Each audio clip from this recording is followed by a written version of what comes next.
The diagnostic chapters for this unit are the substance-related and addictive disorders and the disruptive, impulse control, and conduct disorders. I always thought it was arbitrary that a distinction was made between substance abuse and substance dependence. It seems to me substance-related issues are best thought of on a continuum, and that is what we find in DSM-5. The substance-related disorders encompass 9 separate classes of drugs, seen here. These 9 classes are not fully distinct.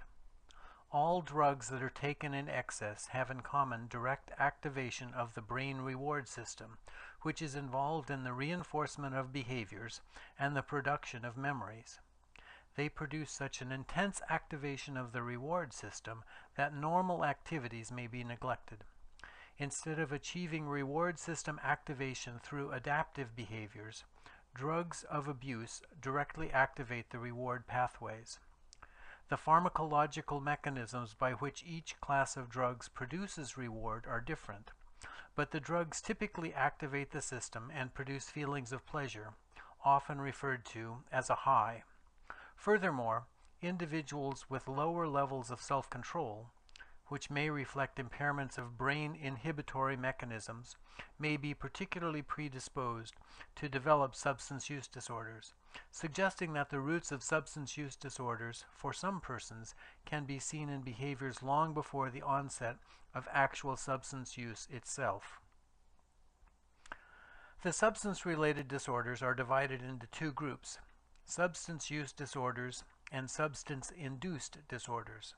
The following conditions may be classified as substance-induced: intoxication, withdrawal, and other substance medication-induced mental disorders, psychotic disorders, bipolar and related disorders, depressive disorders, anxiety disorders, obsessive-compulsive and related disorders, sleep disorders, sexual dysfunctions, delirium, and neurocognitive disorders.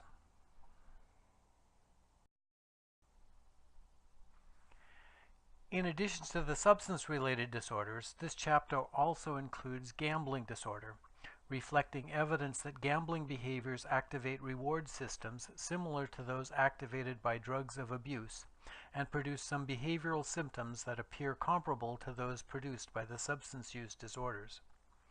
Other excessive behavioral patterns, such as internet gaming, have also been described, but the research on these other behavioral syndromes is less clear. Thus, groups of repetitive behaviors, which some term behavioral addictions, with such subcategories as sex addiction, exercise addiction, or shopping addiction, are not included because at this time there is insufficient peer-reviewed evidence to establish the diagnostic criteria and course descriptions needed to identify these behaviors as mental disorders. In ICD-10, gambling is coded in the Disorders of Adult Personality and Behavior section as one of the habit and impulse disorders. In DSM-5, most of the substance-related disorders are differentiated by type and by severity.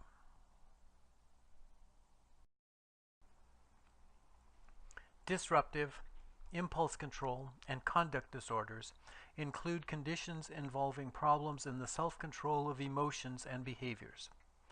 While other disorders in DSM-5 may also involve problems in emotional and/or behavioral regulation, the disorders in this chapter are unique in that these problems are manifested in behaviors that violate the rights of others, such as aggression, destruction of property, etc., and/or that bring the individual into significant conflict with societal norms or authority figures. The underlying causes of the problem in the self-control of emotions and behaviors can vary greatly across the disorders in this chapter and among individuals within a given diagnostic category.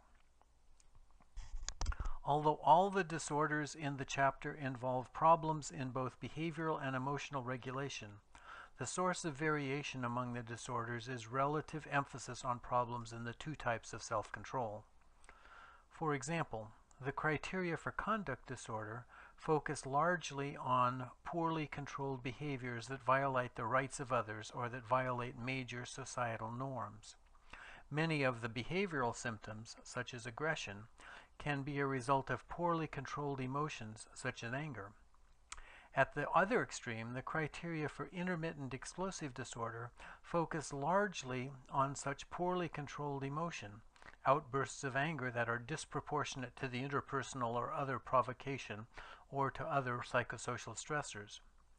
Intermediate in impact to these two disorders is oppositional defiant disorder, in which the criteria are more evenly distributed between emotions, such as anger and irritation, and behaviors, such as argumentativeness and defiance.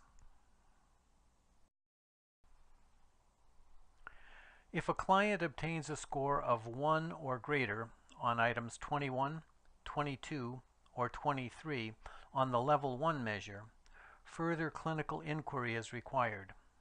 If this score is obtained on item 23, the Level 2 substance use measure can be used as a part of this inquiry. It inquires about frequency of use of 10 different substances over the past 2 weeks. The Level 2 measure for anger is triggered by a score of 2 or greater on item 3 of the Level 1 measure, which asks about feeling more irritated, grouchy, or angry than usual. It is a 5-item version from the PROMIS group of measures. The 5 items are rated from 1 to 5 regarding frequency during the past 7 days. A score of 16 to 20 indicates moderate severity, and 21 to 25 is labeled severe anger.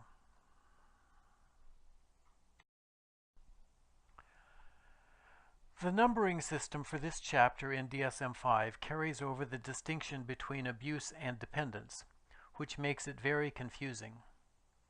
In contrast, the ICD-10 system of numbering is straightforward. The numbers before the decimal point designate the substance.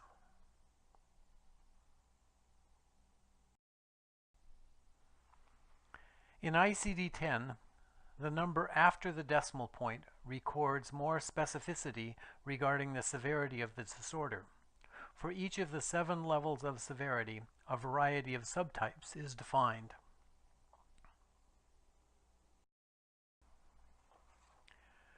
Remember that the F90 section of ICD-10 is the behavioral and emotional disorders with onset usually in childhood or adolescence, and the F60 section is the disorders of adult personality and behavior section.